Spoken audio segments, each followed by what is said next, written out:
ఏళ్ళు కష్టపడితే 700 శ్లోకాలు పూర్తి చేశాడు మన గంగాధర శాస్త్రి.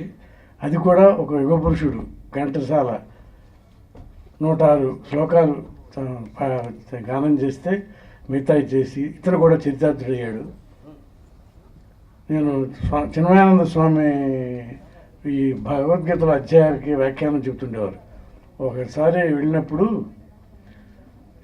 ఆయన వ్యాఖ్యానంలో విన్న మాటలు నేను, ఈ భగవద్గీత అనేది మహాభారతం ముందు ఎక్కడో చెప్పచ్చు, చివరిలో చెప్పచ్చు, కానీ యుద్ధకాండలు అక్కడే ఎందుకు చెప్పాల్సి వచ్చింది అని అంటే, మనిషిలో ఉన్న 100 దుర్గుణాలకి కౌరవులు ఇదైతే, మనిషిలో ఉన్న 5 సద్గుణాలకు పాండవులు. సో సద్గుణం దుర్గుణం మీదకి వేసిన బాణమే భగవద్గీత. 6 శ్లోకాలు మనం వినిపిస్తే నేడు ఘంటసాల గారి ఆశీర్వాదంతో గంగాధర శాస్త్రి గారు మొత్తం భగవద్గీత నుంచి 700 పైగా శ్లోకాలు ఈరోజు డివిడి రూపంలో ఆవిష్కరించినందుకు నిజంగా భగవద్గీత మారుస్తుంది మన తలరాత అన్నట్టు తప్పకుండా గంగాధర శాస్త్రి గారి అయితే కంఠ మాధుర్యంతో ఈరోజు ఒక భారతదేశంలో కాకుండా ప్రపంచవ్యాప్తంగా ఒక మంచి ప్రవర్తనతోటి ఒక నడవడితోటి మరి భగవద్గీత గంగాధర్ గారి డివిడి ఆవిష్కరిస్తంలో సందేహం లేదని చెప్పి సందర్భంగా తెలియజేస్తూ, మరి భక్తి, ఆధ్యాత్మికత, మరి పుణ్యం ఇలాంటి పదాలు అనగానే ఏదైతే సీనియర్ సిటిజన్లో లేకుంటే రిటైర్డ్ అయిన వాళ్ళలో మరి పలుకుతారు, వారికి సంబంధించిన వాళ్ళందరూ అంటారు. ఇందాక చెప్పినట్టు గంగాధర్ గారు వాళ్ళ వాక్యాలు చెప్పారు.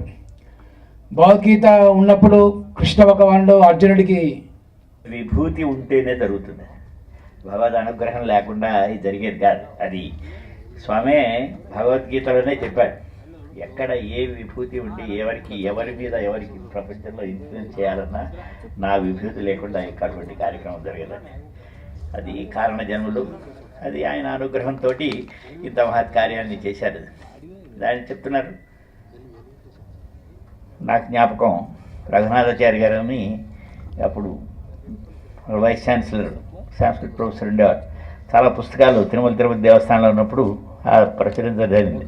అందులో ఒక పుస్తకం మన భగవద్గీత, మన సమస్యలకు భగవద్గీతలో పరిష్కారాలండి.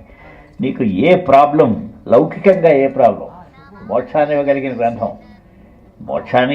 గ్రంథం లౌకికంగా ఉన్నది ఏదైనా ఇవ్వగలిగి ఉండాలి.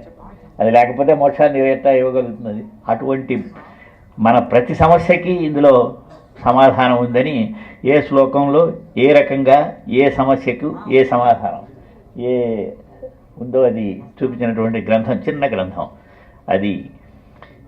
తోగను, కానీ ఇది నాకు ఒక అదృష్టంగా భావిస్తున్నాను. మంచి అవకాశం ఇది. ముఖ్యంగా గంగాధర్ గారు ఈ కార్యక్రమాన్ని చేపట్టిన మొత్తం కార్యక్రమంలో ఒక ఆఖరి పుటలో ఆఖరి అక్షరంగా నా తాలూకా ఈ రోల్ ఇవ్వడం అనేది నాకు భగవంతుడు ఇచ్చిన ఒక అదృష్టంగా భావిస్తున్నాను. ఎందుకంటే గౌరవనీయులు పివిఆర్కే ప్రసాద్ గారు చెప్పినట్టు, ఇది భగవంతుడు అసలు ఆలోచన రావడం, ఆ దిశగా నడవడం అనేది మన చేతిలో లేదు. ఆయనే మనని ఎంచుకుంటాడు. ఆ ఎంపికలో వీరిని చెయ్యి పట్టి నువ్వు నా కార్యక్రమాన్ని చేపట్టు అని అతన్ని ఒక మీడియంగా ఎంచుకున్నందుకు, ఒక ఇన్స్ట్రుమెంట్గా ఎంచుకున్నందుకు వారి కారణజన్ములు అనేది అనడం నిస్సందేహం. మరి ఈ కార్యక్రమంలో ఇంత విజయవంతంగా ఇంతమంది ఆశీర్వాదంతో ఇలా నడుచుకొని వెళ్తున్నారు అంటే అది నిజంగా వారి తల్లిదండ్రులు చేసుకున్న అదృష్టం, ఇటువంటి వారికి జన్మనివ్వడం. అంతేకాదు భగవద్గీత అనేది అదేనే కాదు, ఏదైనా ఒక భగవంతుడికి సంబంధించిన ఏదైనా ఒక విషయాన్ని మనం నేర్చుకోవాలి అని అంటే మనకి మామూలుగా